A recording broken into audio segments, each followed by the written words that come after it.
Trading the Zone, de Mark Douglas. Capítulo 7. A essência do trader: pensar em termos de probabilidades. O que significa exatamente pensar em termos de probabilidades e por que isso é tão importante para o sucesso sustentado de um trader? Se reparar bem na última frase, verificará que eu fiz os ganhos sustentados depender de probabilidades. Parece uma contradição. Como é que alguém pode obter resultados sustentados de um acontecimento com um desfecho incerto?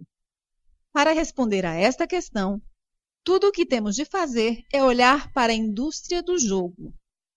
As empresas ligadas ao jogo gastam somas avultadas de dinheiro, na casa das centenas de milhões, se não dos milhares de milhões de euros, em hotéis sofisticados para atrair clientes para os seus cassinos. Se já esteve em Las Vegas ou em Macau, sabe exatamente do que estou a falar. As empresas de jogos são exatamente como as outras empresas, na medida em que têm de justificar a um conselho de administração e, em última análise, aos seus acionistas, como distribuem os seus recursos.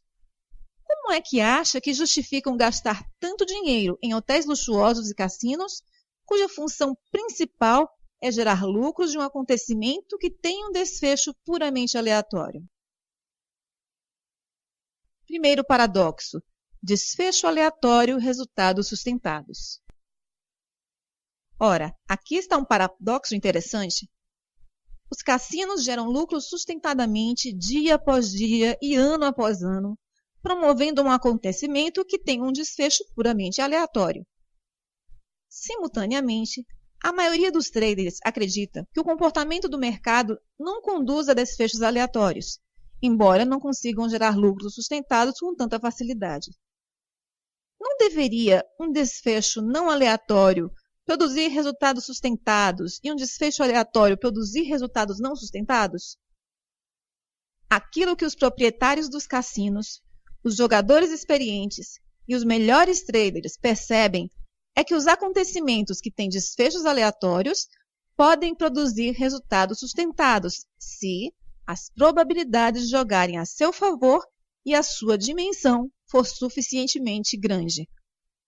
O trader menos experiente não consegue perceber isso, ao contrário dos melhores traders, que encaram o trading como uma loteria, semelhante à forma como os cassinos e os jogadores profissionais encaram o jogo.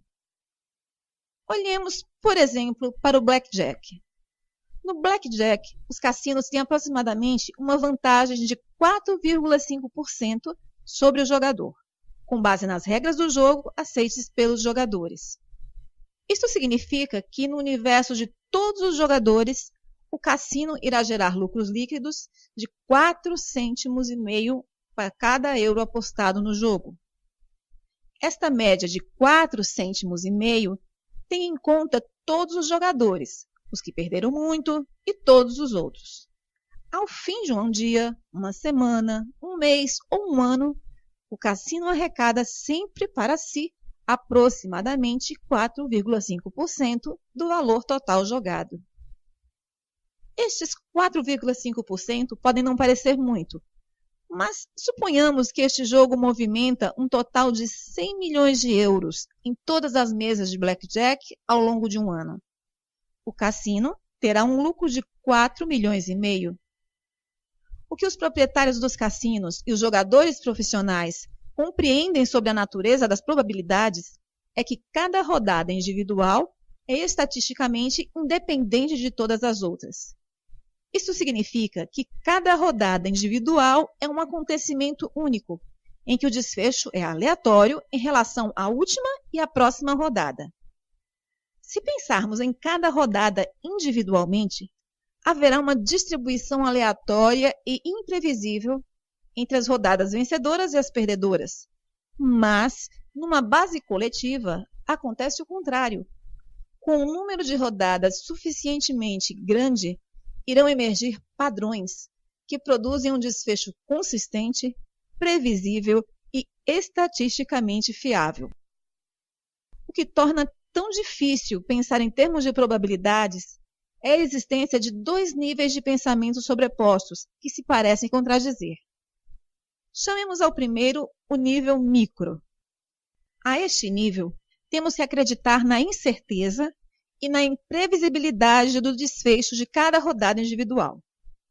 Conhecemos a verdade desta incerteza porque há sempre um número de variáveis desconhecidas que afetam a regularidade do baralho de cartas usado para cada nova rodada. Por exemplo, não podemos saber antecipadamente como os outros participantes vão decidir jogar, uma vez que podem aceitar ou recusar as cartas adicionais. Quaisquer variáveis que influenciem a regularidade do baralho e que não sejam controladas ou conhecidas antecipadamente irão tornar o desfecho de qualquer rodada particular incerto e aleatório, estatisticamente independente. O segundo nível é o macro. Neste nível, temos de acreditar que o desfecho após uma série de rodadas é relativamente certo e previsível. O grau de certeza baseia-se nas variáveis fixas ou constantes, que são conhecidas antecipadamente e especificamente concebidas para beneficiar um lado ou outro. As variáveis constantes a que me refiro são as regras do jogo. Assim, muito embora não seja possível saber antecipadamente a sequência de vitórias e derrotas, podemos estar relativamente certos de que, se forem jogadas rodadas suficientes, o lado para quem tenda a vantagem vai acabar com mais vitórias do que derrotas. O grau de certeza depende do modelo inicial patente nas regras do jogo. É a capacidade de acreditar na imprevisibilidade do jogo ao nível micro e, simultaneamente, acreditar na previsibilidade do jogo ao nível macro que torna o cassino e o jogador profissional eficazes e bem-sucedidos naquilo que fazem. A sua convicção quanto à singularidade de cada rodada impede-os de se envolverem no esforço inútil de tentar prever o desfecho de cada rodada individual. Aprendem e aceitam completamente o fato de que não sabem o que vai acontecer a seguir. Mais importante, não precisam de o saber para ganhar dinheiro consistentemente. Como não têm que saber o que vai acontecer a seguir, não atribuem qualquer significado especial a cada rodada individual, a cada volta da roleta ou a cada lançamento de dados. Por outras palavras, não ficam expectantes com o que vai acontecer, nem pressionam os seus egos para terem de estar certos. Como resultado, é mais fácil concentrarem-se em manter as probabilidades a seu favor e jogar sem erros, o que, por sua vez, os torna menos suscetíveis de cometerem erros que podem sair caros. Descontraem porque apenas se empenham em deixarem as suas probabilidades esgotarem-se, sabendo que se os modelos forem bons e a dimensão grande o suficiente, então irão sair vencedores no final. Os melhores traders usam a mesma estratégia de pensamento. Não só isto funciona em seu benefício, mas a dinâmica elementar que suporta a necessidade de tal estratégia é exatamente a mesma no trading e no jogo. Uma simples comparação entre as duas irá demonstrá-lo muito claramente. Primeiro, o trader, o jogador e o cassino estão todos a lidar com variáveis conhecidas e desconhecidas que influenciam o desfecho de cada posição ou jogo. No jogo, as variáveis conhecidas são as regras do jogo. No trading, as variáveis conhecidas, da perspectiva de cada trader individual, são os resultados da sua análise de mercado. A análise de mercado encontra padrões comportamentais nas ações coletivas de todos os que participam num determinado mercado. Sabemos que as pessoas irão agir do mesmo modo em condições e circunstâncias semelhantes, repetidamente, produzindo padrões de comportamento observáveis e mensuráveis. Similarmente, grupos de pessoas a interagir uns com os outros, dia após dia, semana após semana, também produzem padrões comportamentais que se repetem. Estes padrões comportamentais coletivos podem ser descobertos e subsequentemente identificados usando ferramentas analíticas, como as linhas de tendência ou os osciladores, por exemplo, que estão disponíveis para qualquer trader. Cada ferramenta analítica recorre a um conjunto de critérios para definir os limites de cada padrão comportamental identificado. O conjunto de critérios e os limites identificados são as variáveis de mercado conhecidas pelo trader. Estão para o trader individual, como as regras do jogo estão para o cassino e para o jogador. Quero com isso dizer que as ferramentas analíticas do trader são as variáveis conhecidas, que determinam as probabilidades de sucesso de qualquer trade específico, do mesmo modo que as regras do jogo determinam as probabilidades de sucesso a favor do cassino. Segundo, sabemos que no jogo algumas variáveis desconhecidas influenciam o desfecho de cada jogo. No blackjack, desconhece-se a ordem do baralho, o modo como os jogadores escolhem jogar na sua vez. No craps, é o modo como os dados são lançados. E na roleta, é a força aplicada para fazer girar a roda. Todas essas variáveis desconhecidas influenciam o desfecho de cada acontecimento individual, de tal forma que faz com que cada acontecimento seja estatisticamente independente de qualquer outro, criando assim uma distribuição aleatória entre vitórias e derrotas. O trading também envolve um conjunto de variáveis desconhecidas, que influenciam o desfecho de qualquer padrão comportamental específico que um trader pode identificar como a sua oportunidade de entrar.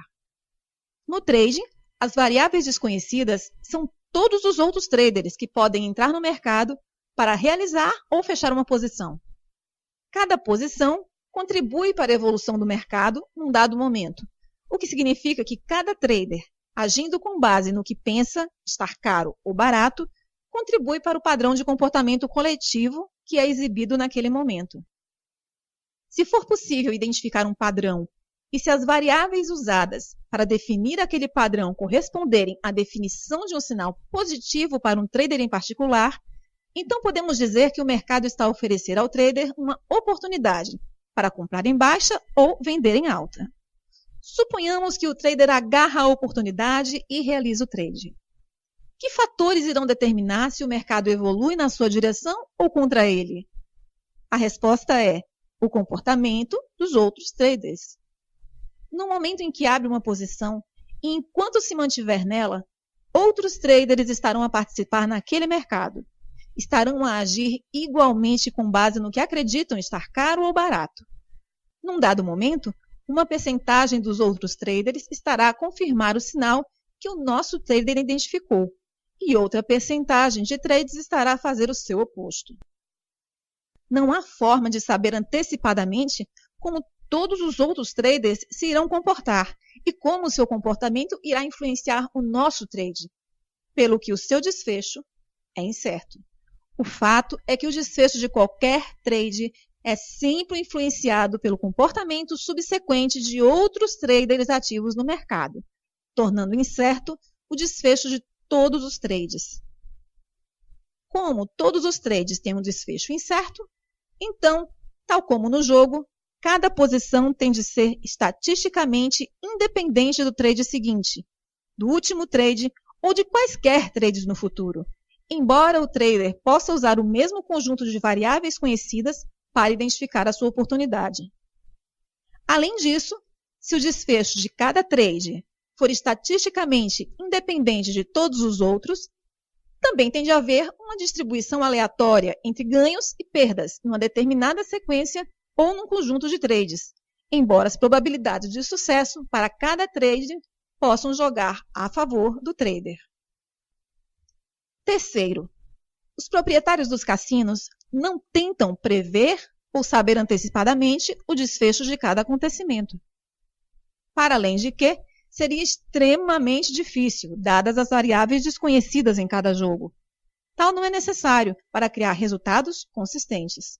Os donos dos cassinos sabem que tudo o que têm de fazer é manter as probabilidades a seu favor e garantirem um número suficientemente grande de jogadores para que as suas probabilidades se concretizem.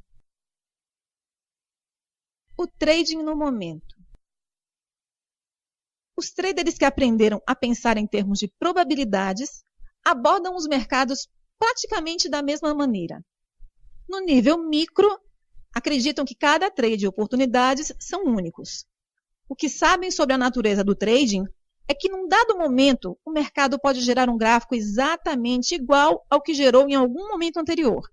E as medidas geométricas e os cálculos matemáticos usados para determinar cada oportunidade podem ser exatamente os mesmos. Mas a consistência do mercado, num momento e no momento seguinte, nunca é a mesma. Para que qualquer padrão específico seja, neste momento, exatamente o mesmo que foi em algum momento anterior, seria preciso que todos os traders que participaram daquele momento anterior estivessem presentes. Mas ainda, cada um deles teria também de interagir com os outros exatamente da mesma forma durante o período de tempo suficiente para produzir exatamente o mesmo desfecho do padrão observado. As probabilidades de tal acontecer são nulas. É extremamente importante que compreenda este fenômeno, porque as implicações psicológicas não podiam ser mais importantes. Podemos usar todas as ferramentas para analisar o comportamento do mercado e encontrar os padrões que representam as melhores oportunidades e, de um ponto de vista analítico, estes padrões podem parecer precisamente os mesmos de todos os pontos de vista, tanto a nível matemático como gráfica. Mas se a constituição do grupo de traders, que constitui um padrão presente, diferir nem que seja numa só pessoa, então o desfecho do padrão presente será diferente do padrão passado. O exemplo do analista e do presidente ilustra essa ideia muito bem.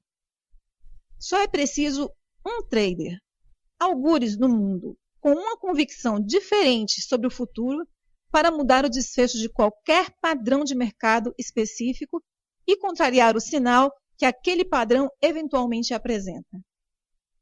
A característica mais elementar do comportamento do mercado é que cada situação de mercado do momento presente, cada padrão de comportamento do momento presente e cada oportunidade do momento presente é sempre uma ocorrência única, com o seu próprio desfecho, independente de todos os outros.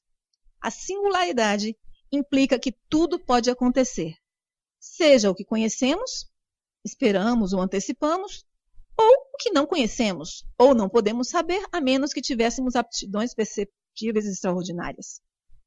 Um fluxo constante de variáveis conhecidas e desconhecidas cria um ambiente probabilístico em que não sabemos ao certo o que irá acontecer a seguir. Esta última frase pode parecer lógica, mesmo evidente, mas há aqui um problema enorme, que é tudo menos lógico ou evidente. Estar consciente da incerteza e compreender a natureza das probabilidades não é o mesmo que possuir a aptidão para trabalhar eficazmente do ponto de vista probabilístico. Pode ser difícil pensar em termos de probabilidades, porque as nossas mentes não processam naturalmente a informação desta maneira. Muito pelo contrário, as nossas mentes fazem-nos perceber aquilo que conhecemos e aquilo que conhecemos é parte do nosso passado, enquanto no mercado, cada momento é novo e único, embora possa haver semelhanças com algo que tenha ocorrido no passado. Isso significa que, a menos que treinemos as nossas mentes para perceber a singularidade de cada momento, essa singularidade será automaticamente filtrada para fora da nossa percepção. Apenas percebemos o que conhecemos e perdemos assim toda a informação que ficou bloqueada pelos nossos medos. A questão principal é que há algum grau de sofisticação no pensamento em termos de probabilidades, o que pode exigir a algumas pessoas um esforço considerável para o integrar nos seus sistemas mentais, sob a forma de estratégia de pensamento funcional. A maioria dos traders não compreende isto. Em resultado, consideram erradamente que estão a pensar em termos de probabilidades apenas porque têm algum grau de compreensão dos conceitos. Trabalhei com centenas de traders que consideravam que estavam a pensar em termos de probabilidades, mas não estavam. Eis um exemplo de um trader com quem trabalhei, a quem irei chamar de Bob. O Bob gera aproximadamente 50 milhões de euros em investimentos. Ele está nesse negócio há cerca de 30 anos. Veio a um dos meus workshops porque nunca conseguiu gerar mais de 12 a 18% de retorno anual sobre as contas que geria. É uma boa rentabilidade, mas o Bob estava extremamente insatisfeito, porque as suas análises sugeriam que ele devia conseguir um retorno anual de 150% a 200%. Eu descreveria o Bob como bem informado acerca da natureza das probabilidades. Por outras palavras, ele compreendia os conceitos, mas não trabalhava de uma perspectiva probabilística. Pouco depois de ter ido ao workshop, ele telefonou-me para pedir alguns conselhos. Eis um artigo que eu escrevi imediatamente após a nossa conversa telefônica.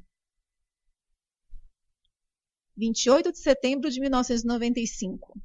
O Bob telefonou-me com um problema. Ele abriu uma posição no mercado e definiu um stop. O mercado fez cerca de 1/3 do caminho na direção do seu stop e depois inverteu até o seu ponto de entrada, onde ele decidiu abandonar a posição. Quase imediatamente após ter saído, o mercado movimentou-se 500 pontos na direção inicial, mas, claro, já estava fora do mercado. Ele não percebeu o que se passou. Primeiro perguntei-lhe qual era o seu risco. Ele não percebeu a pergunta. Partiu do princípio que tinha aceito um risco, pois deu uma ordem de stop. Respondi que só por ter dado uma ordem de stop não significa que tivesse aceitado o risco do trade. Há muitas coisas que podem estar em risco. Perder dinheiro, errar, não ser perfeito, etc. Dependendo da motivação de cada pessoa para o trading. Salientei que as convicções de uma pessoa são sempre reveladas pelas suas ações. Podemos partir do princípio que ele estava convicto de que, para ser um trader disciplinado, teria de definir o risco e definir um stop. E assim fez. Mas é possível definir um stop e, ao mesmo tempo, não acreditar que alguma vez o vai executar ou que o mercado se movimente na sua direção. Pelo modo como descreveu a situação, pareceu-me que tinha sido exatamente isto que lhe tinha acontecido. Quando realizou o trade, não acreditava que o seu stop ia ser atingido, nem que o mercado iria na sua direção. De fato, estava tão inflexível quanto a isto, que quando o mercado regressou ao seu ponto de entrada, ele fechou a posição para punir o mercado com uma atitude de "vou mostrar-te quem é que manda". Depois de eu lhe ter chamado a atenção para isto, ele disse que esta fora exatamente a atitude que teve quando fechou a posição. Disse que tinha estado à espera desse trade durante semanas e quando o mercado finalmente o permitiu, ele pensou que iria imediatamente inverter. Respondi, lembrando-o que devia olhar para essa experiência como reveladora do caminho para algo que ele tem de aprender. Um pré-requisito para pensar em termos de probabilidades é aceitar o risco, porque se assim não for, não iremos enfrentar a hipótese de não o aceitar, se e quando ele se concretizar.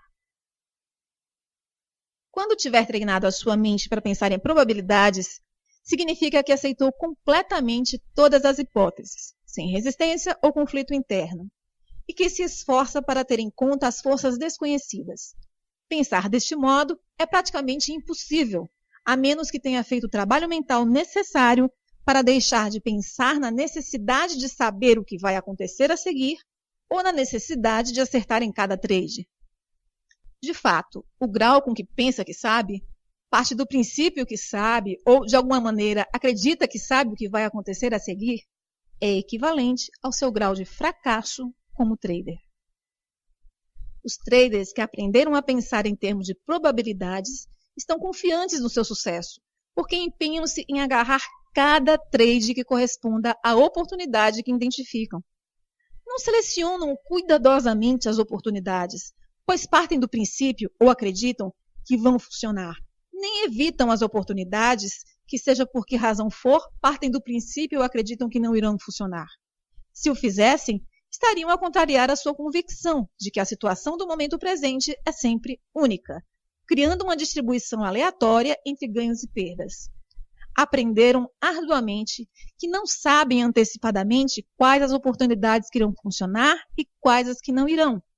Deixam então de tentar prever desfechos e descobrem que, ao agarrar todas as oportunidades, estão a aumentar o volume dos seus trades, o que, por sua vez, aumenta a probabilidade de terem um desfecho favorável, tal como nos cassinos. Por outro lado, Porque pensa que os traders que não são bem-sucedidos são obcecados com a análise de mercado. Eles anseiam pela sensação de certeza e segurança que a análise lhes parece dar. Embora poucos o admitam, a verdade é que o trader comum quer acertar em todos os trades. Tenta desesperadamente criar certezas onde ela simplesmente não existe. A ironia é que se ele aceitasse completamente o fato de que a certeza não existe, iria criar a certeza porque anseia. Iria ter a certeza de que a certeza não existe. Quando se aceita a incerteza de cada posição e a singularidade de cada momento, termina nossa frustração com o trading. Além disso, deixamos de estar vulneráveis aos erros que reduzem a nossa capacidade de sermos consistentes e destroem a nossa autoconfiança. Por exemplo, não definir o risco antes de abrir uma posição é de longe o mais comum de todos os erros de trading. Considerando o fato de que tudo pode acontecer, não faria sentido determinar como o mercado tem de estar antes de executar um trade para saber se a sua oportunidade está a funcionar ou não. Assim, por que é que o trader comum não decide fazê-lo ou fazê-lo sempre? Já dei a resposta no capítulo anterior, mas há mais a dizer sobre isto e também há uma lógica complicada envolvida. No entanto, a resposta é simples. O trader comum não predefine o risco ao abrir uma posição porque acredita não ser necessário. E acha que não é necessário porque acredita que sabe o que vai acontecer a seguir. E a razão por que acredita que sabe o que vai acontecer a seguir é porque não abre uma posição até estar convencido de que está certo. No ponto em que estiver convencido que o trade será ganhador, já não é necessário definir o risco, porque se ele está certo, deixa de haver risco. Os traders comuns fazem o exercício de se convencerem que estão certos antes de abrirem uma posição, porque a alternativa, estar errado, é simplesmente inaceitável. Lembre-se que as nossas mentes estão programadas para associar. Em resultado disso, estar errado em qualquer trade específico pode estar associado a qualquer outra experiência na vida de um trader em que tenha errado. A implicação é que qualquer trade pode facilmente lançá-lo para a angústia acumulada de todas as vezes em que ele já esteve errado ao longo da sua vida. Dada a enorme acumulação de energia negativa por resolver que existe na maioria das pessoas a envolver o significado de estar errado, é fácil perceber por que é que cada trade pode literalmente adquirir um significado de uma situação de vida ou de morte. Assim, para o trader comum determinar como o mercado tem de parecer ou soar para lhe dizer que um trade não está a funcionar, iria criar um dilema irreconciliável. Por um lado, ele quer desesperadamente ganhar, e a única forma de ganhar é participando. Mas a única forma de participar é se tiver a certeza de que o trade vai ser bom. Por outro lado, se ele definir o risco, está a reunir deliberadamente argumentos que vão negar algo do que já se tinha convencido. Ele estará a contrariar o processo de tomada de decisão que implementou para se convencer a si mesmo que o trade irá funcionar. Se expusesse às informações contraditórias, tal iria gerar dúvidas sobre a viabilidade do trade. Se permitir duvidar, é muito improvável que entre. Se não abrir uma posição e esta se revelar ganhadora, ficará numa extrema agonia. Para algumas pessoas, nada magoa mais do que uma oportunidade perdida devido à insegurança. Para o trader comum, a única saída deste dilema psicológico é ignorar o risco e continuar convencido que o trade é bom. Se esta situação lhe parece familiar, pense nisto. Quando se está a convencer a si mesmo que está certo, o que está a dizer a si próprio? Eu sei quem está neste mercado e quem está prestes a entrar, sei o que pensam. Além disso, conheço a capacidade de cada um para agir e com esta informação sou capaz de determinar como as ações de cada uma dessas pessoas irá afetar o movimento dos preços coletivos daqui a 1 segundo, 1 minuto, 1 hora, 1 dia, 1 semana. Olhando dessa perspectiva, para o processo de se convencer a si mesmo que está certo, parece um pouco absurdo, não é? Para os traders que aprenderam a pensar em termos de probabilidades, não há dilema. Predefinir o risco não levanta problemas a estes traders, porque não fazem trading de uma perspectiva do certo ou errado. Aprenderam que o trading não tem nada a ver com estar certo ou errado. Em resultado, não sentem os riscos do trading da mesma maneira que os traders comuns. Qualquer um dos melhores traders, os que pensam em termos de probabilidades, pode ter tanta energia negativa em torno do significado de estar errado quanto o trader comum. Mas desde que definam legitimamente o trade como um jogo de probabilidades, as suas reações emocionais ao resultado de qualquer trade são equivalentes ao modo como o trader comum se iria sentir ao atirar ao ar uma moeda, pedir cara e sair coroa. Uma previsão incorreta, embora para a maioria das pessoas, errar na previsão de sair cara ou coroa não lhes despertará a dor emocional acumulada por todas as vezes nas suas vidas em que estiveram erradas. Por quê? A maioria das pessoas sabe que o resultado de atirar uma moeda ao ar é puramente aleatório. Se acreditarmos que o resultado é aleatório, então esperamos naturalmente um resultado aleatório. A aleatoriedade implica pelo menos algum grau de incerteza. Assim, quando acreditamos num resultado aleatório, há uma aceitação implícita de que não sabemos qual vai ser o resultado. Quando aceitamos antes de um acontecimento que não sabemos como ele irá se desenrolar, essa aceitação tem o efeito de manter as nossas expectativas neutras e sem restrições. Agora estamos a concentrar-nos no âmago daquilo que aflige o trader comum. Qualquer expectativa sobre o comportamento do mercado que seja específica, bem definida ou rígida, em vez de ser neutra e sem restrições, é irrealista e potencialmente nociva.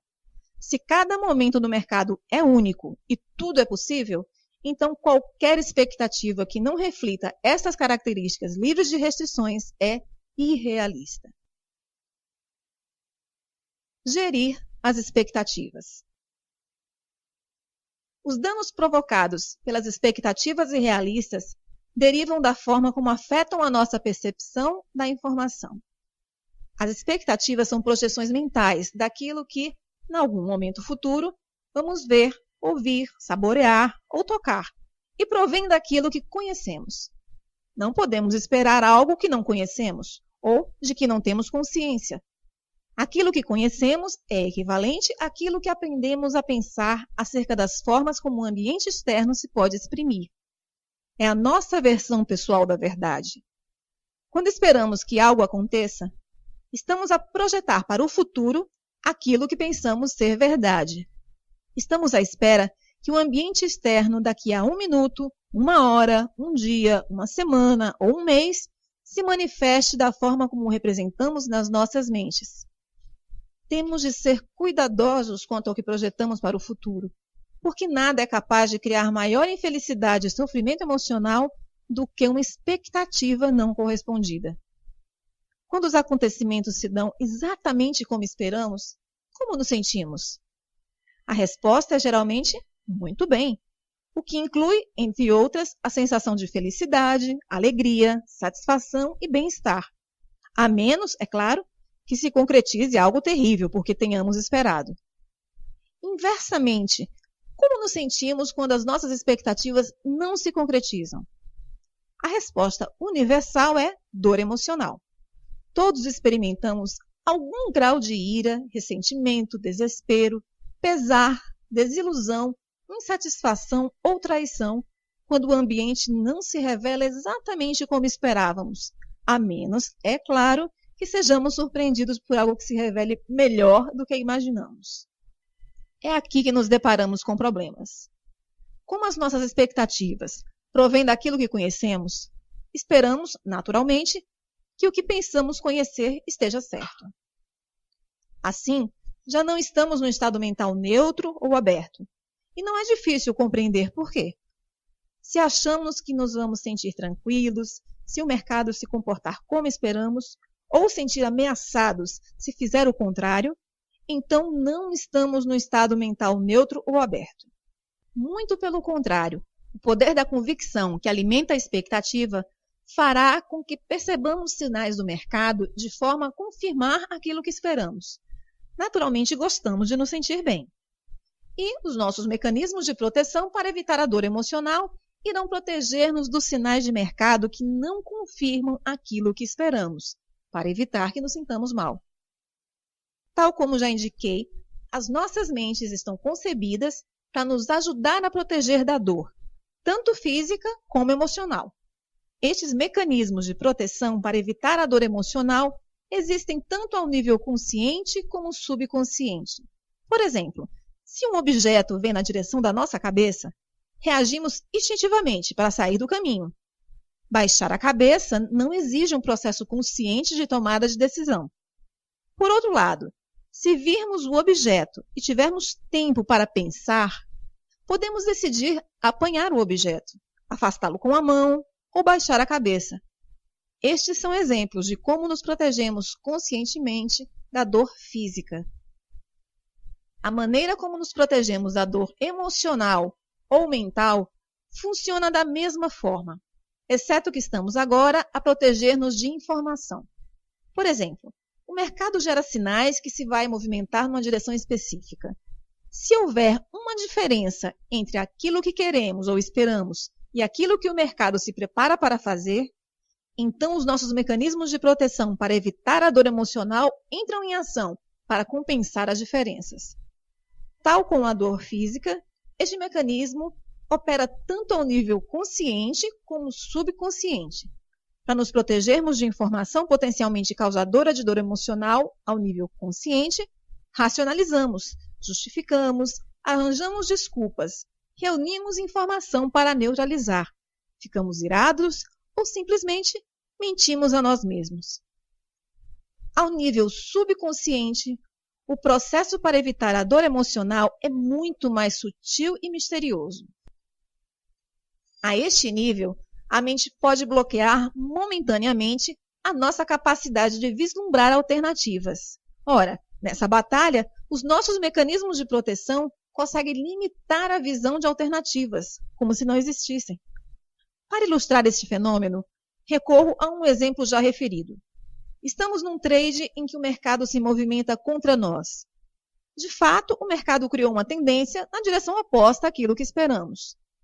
Normalmente, não teríamos problemas em identificar ou perceber este padrão, não fosse o fato de o mercado estar a se movimentar contra nós. Neste caso, o padrão torna-se irrelevante, invisível, porque é-nos difícil reconhecê-lo. Para evitar a dor emocional, estreitamos o nosso foco e concentramos-nos na informação que nos protege dela, independentemente do quão insignificante ou limitada seja. Entretanto, a informação que indica claramente a presença de uma tendência e a oportunidade de transacionar na sua direção torna-se invisível. A tendência não desaparece na realidade, mas a nossa capacidade de a perceber, sim. Os nossos mecanismos para evitar a dor emocional bloqueiam a nossa capacidade de definir e interpretar o que o mercado está a fazer. A tendência irá então permanecer invisível até o mercado inverter a nosso favor, ou até sermos forçados a sair porque a pressão de perder dinheiro se torna insuportável. Só quando estivermos fora do mercado ou fora de perigo é que a tendência se torna para nós evidente, bem como todas as oportunidades de fazer dinheiro. Este é um bom exemplo de uma percepção tardia. Tudo que noutras circunstâncias seria perceptível torna-se perfeitamente claro para nós após o acontecimento, quando já não há nada do que as nossas mentes tenham de se proteger. Todos conseguimos desencadear mecanismos de proteção para evitar a dor emocional, porque estes decorrem naturalmente do funcionamento das nossas mentes. Pode haver alturas em que nos estejamos a proteger a nós mesmos de situações que trazem à superfície feridas emocionais ou traumas firmemente implantados que não estamos preparados para enfrentar ou para os quais não temos as aptidões ou recursos adequados para lidar. Nestes casos, os nossos mecanismos naturais estão a prestar-nos um bom serviço, pois frequentemente os nossos mecanismos de defesa só nos protegem da informação que indica que as nossas expectativas não correspondem ao que o ambiente nos pode dar. É aqui que os nossos mecanismos de proteção para evitar a dor emocional nos prestam um mau serviço, especialmente enquanto traders. Para compreender esta ideia, interrogue-se sobre quais são os sinais de mercado que para si representam uma ameaça. Serão ameaçadores porque o mercado expressa informação com carga negativa enquanto característica inerente à sua existência? Assim, a um nível mais elementar, aparentemente o que o mercado lhe dá a perceber são tiques para cima e tiques para baixo, ou barras ascendentes e barras descendentes. Esses tiques para cima e para baixo formam padrões que representam modelos. Ora, estarão alguns desses tiques, ou padrões por eles formados, carregados com carga negativa? De novo, pode parecer que sim, mas da perspectiva do mercado, a informação é neutra. Cada tique para cima, tique para baixo, ou padrão, é apenas uma informação que nos indica a posição do mercado. Se alguma dessa informação tivesse uma carga negativa como uma característica inerente à sua existência, não iriam todas as outras pessoas que lhe estão expostas experimentar dor emocional? Por exemplo, se você e eu sofrêssemos uma pancada de um objeto sólido na cabeça, provavelmente não haveria muita diferença no modo como nos iríamos sentir. Sentiríamos ambos dor física. Qualquer região dos nossos corpos que entre em contato com um objeto sólido arremessado com força suficiente fará com que sintamos dor física. Partilhamos a experiência porque os nossos corpos são constituídos basicamente da mesma forma. A dor física é uma reação fisiológica ao impacto violento com um objeto. A informação sob a forma de palavras ou gestos pelo ambiente externo ou os altos e baixos do mercado pode ser tão dolorosa como ser atingido por um objeto sólido, mas há uma enorme e importante diferença entre informação e objetos. A informação não é tangível. A informação não é constituída por átomos e moléculas. Para experimentar os efeitos potencialmente negativos ou positivos da informação, é preciso interpretá-los. As interpretações que fazemos dependem das nossas estruturas mentais individuais. A estrutura mental de cada um de nós é única, por duas razões fundamentais. Em primeiro lugar, todos nós nascemos com diferentes características de comportamento e personalidade geneticamente codificadas que nos fazem ter necessidades diferentes uns dos outros. A forma e a medida como respondemos positiva ou negativamente a essas necessidades relativamente ao meio ambiente cria experiências únicas para cada um de nós. Em segundo lugar, todos estamos expostos a uma variedade de forças ambientais. Algumas dessas forças podem ser semelhantes de indivíduo para indivíduo, mas nenhumas são exatamente iguais. Se considerarmos o número de combinações possíveis e características de personalidade geneticamente codificadas com que podemos nascer, relativamente à quase infinita variedade de forças ambientais com que nos podemos defrontar ao longo das nossas vidas, tudo contribuindo para a formação da nossa estrutura mental, é fácil perceber porque não existe uma estrutura mental comum a todos. Diferentemente dos nossos corpos, que têm uma estrutura molecular comum que sente dor física, não há nenhuma atitude mental que nos assegure que iremos partilhar do mesmo modo os efeitos negativos ou positivos da informação que recebemos do exterior. Por exemplo, alguém está a insultá-lo com a intenção de agredir emocionalmente. Da perspectiva do ambiente, esta é a informação com carga negativa. Mas sente os efeitos negativos pretendidos? Não necessariamente. Só se interpretar a informação como negativa é que a vai sentir como tal. E se esta pessoa o estiver a insultar numa língua que não entende, ou se estiver a usar palavras cujo significado não conhece, sentiria a agressão pretendida? Não, até estar na posse de uma estrutura que ajude a definir e compreender as palavras de forma depreciativa. Alguma pessoa que exprima amor genuíno está a projetar sinais com carga positiva. Digamos que a intenção por detrás da expressão desses sentimentos positivos é transmitir afeto, ternura e amizade. Mas há algo que nos assegure que a pessoa ou pessoas a quem essa informação com carga positiva é dirigida a irá interpretar e sentir como tal? Não, não há. Alguém com uma baixa autoestima ou alguém que tenha sido magoado nas suas relações irá erradamente confundir uma expressão de amor genuíno com outra coisa qualquer, interpretando mal essa informação. No caso de uma pessoa com baixa autoestima, se acreditar que não merece ser amada daquela forma, irá achar difícil, se não impossível, considerar como genuíno ou real o que lhe está a ser oferecido. Alguém com sentimentos de mágoa ou desilusão acumulados pode facilmente convencer-se de que uma expressão de amor genuína é extremamente rara, se não mesmo impossível, e, provavelmente, interpretará a situação como alguém a querer alguma coisa ou uma tentativa de aproveitamento de si. Tenho a certeza de que não preciso continuar com mais exemplos. O que pretendo dizer é que cada um irá definir, interpretar e, consequentemente, sentir a informação que recebe da sua própria maneira. Não há um padrão de forma de sentir ou que o ambiente está a oferecer, seja informação positiva, neutra ou negativa, simplesmente porque não há nenhuma estrutura mental padronizada para perceber informação. Consideremos que, como traders, a todo momento o mercado nos oferece algo para perceber. Num sentido, poderíamos dizer que o mercado está a comunicar-se conosco. Se partirmos da premissa de que o mercado não gera informação com carga negativa como característica inerente à sua existência, podemos então colocar a seguinte questão: o que faz com que a informação assuma uma qualidade negativa? Por outras palavras, de onde vem exatamente a ameaça? Se não vem do mercado, então tem de vir da forma como definimos e interpretamos os seus sinais. O modo de definir e interpretar a informação está associado àquilo que achamos que sabemos, ou daquilo que acreditamos ser verdade.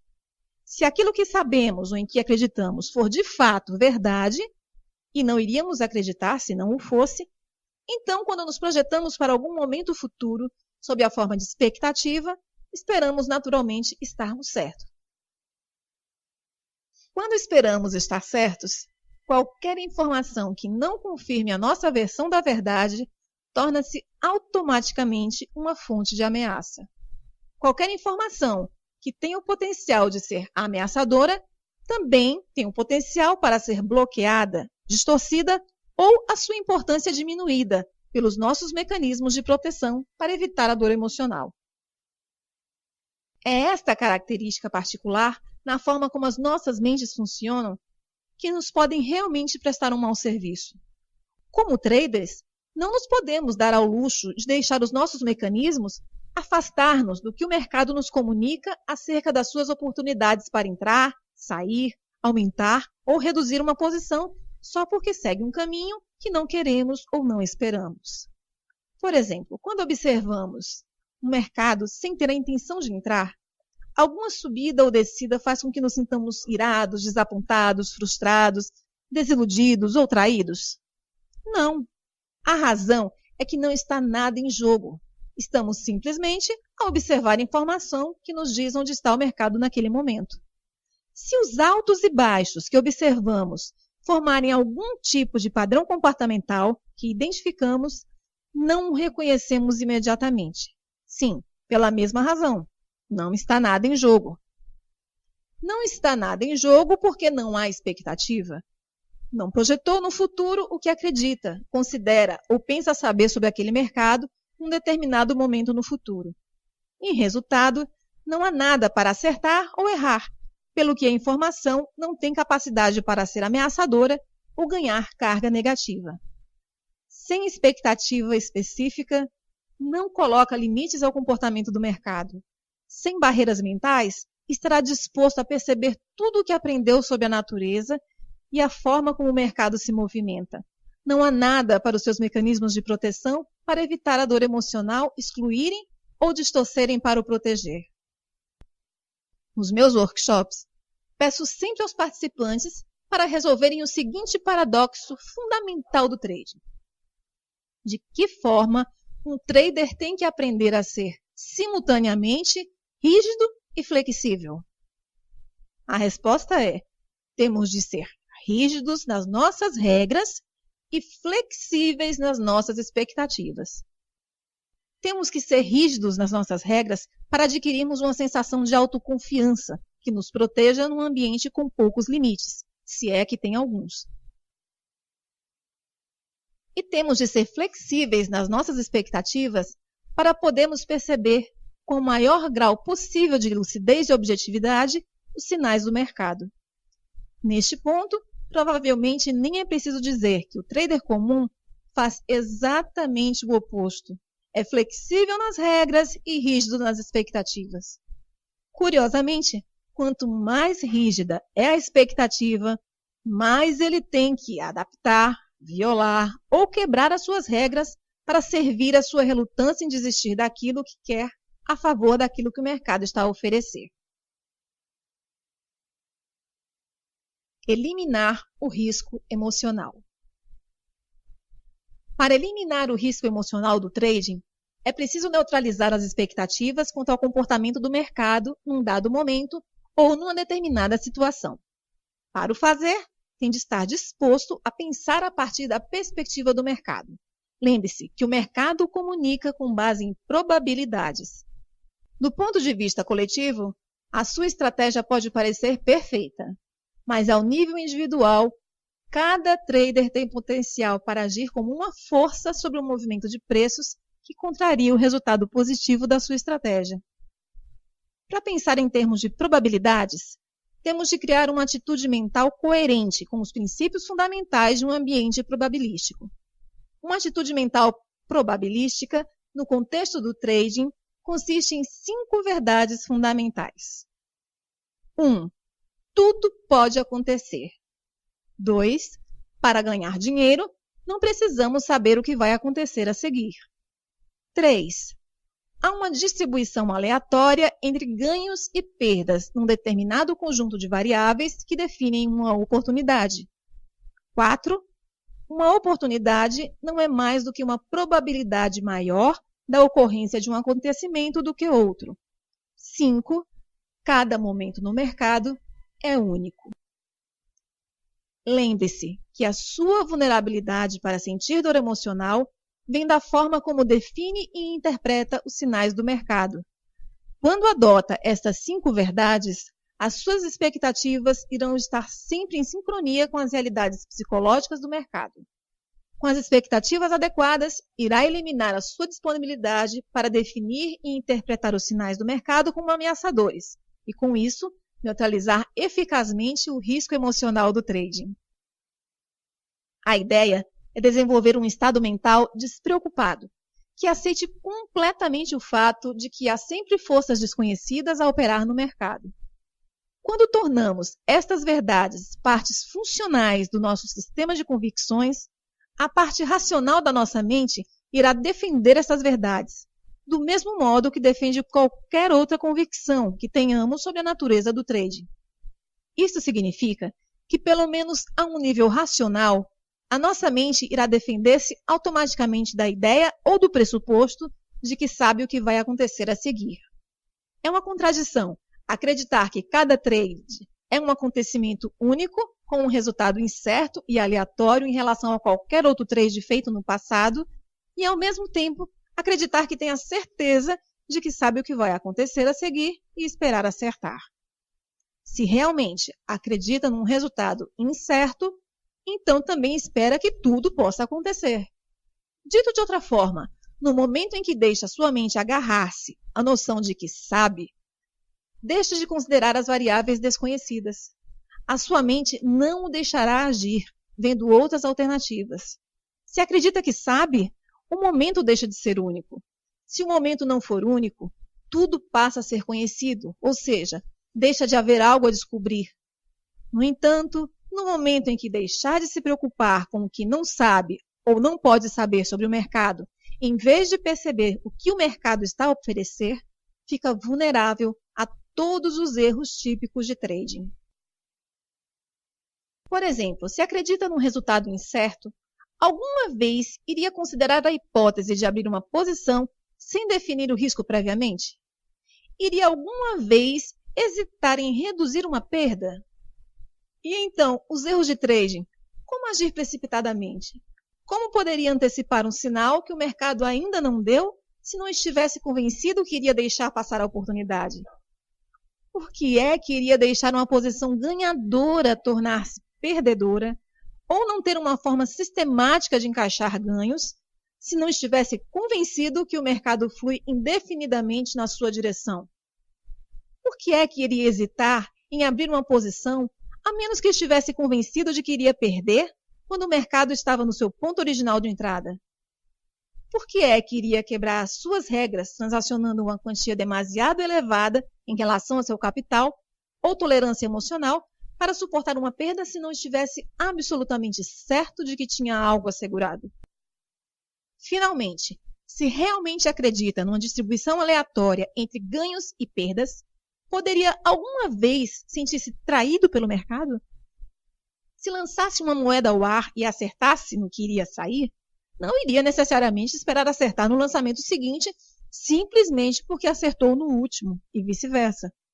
Como acredita numa distribuição aleatória entre a sequência de caras e coroas, as suas expectativas estariam perfeitamente alinhadas com a realidade da situação. Iria certamente gostar de acertar, e se acertasse seria ótimo. Mas se estivesse errado, não se iria sentir traído pelo lançamento da moeda, porque sabe e aceita que há variáveis desconhecidas em jogo que afetam o resultado. Desconhecidas significa algo que o nosso processo de pensamento racional não consegue identificar antes do lançamento da moeda, exceto aceitar completamente algo que não conhece. Em resultado, há poucas probabilidades, se é que há alguma, de sentir o tipo de dor emocional que surge quando nos sentimos traídos.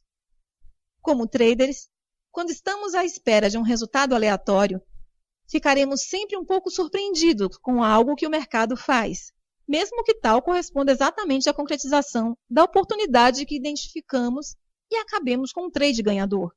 No entanto, esperar um resultado aleatório não significa que não possamos usar totalmente as nossas aptidões de raciocínio e analíticas para projetar um resultado, ou que não possamos tentar adivinhar o que vai acontecer, ou ter um pressentimento sobre algo. Podemos. Além disso, podemos até acertar num caso ou noutro. Simplesmente não podemos esperar estar certos. E se estivermos certos, não podemos esperar que algo que tenha funcionado da última vez funcione novamente na próxima vez, embora a situação possa parecer exatamente a mesma. Qualquer coisa que percebamos agora no mercado nunca irá ser exatamente igual a uma experiência anterior. Mas isso não significa que a sua mente, como uma característica natural do modo como funciona, não tente tornar as duas idênticas. Haverá semelhanças entre o momento presente e algo que sabemos do passado. Mas essas semelhanças só nos dão algo com que trabalhar, virando as probabilidades de sucesso a nosso favor. Se abordarmos o trading como se não soubermos o que irá acontecer a seguir, iremos contornar a inclinação natural da nossa mente para tornar o momento presente idêntico a alguma experiência anterior.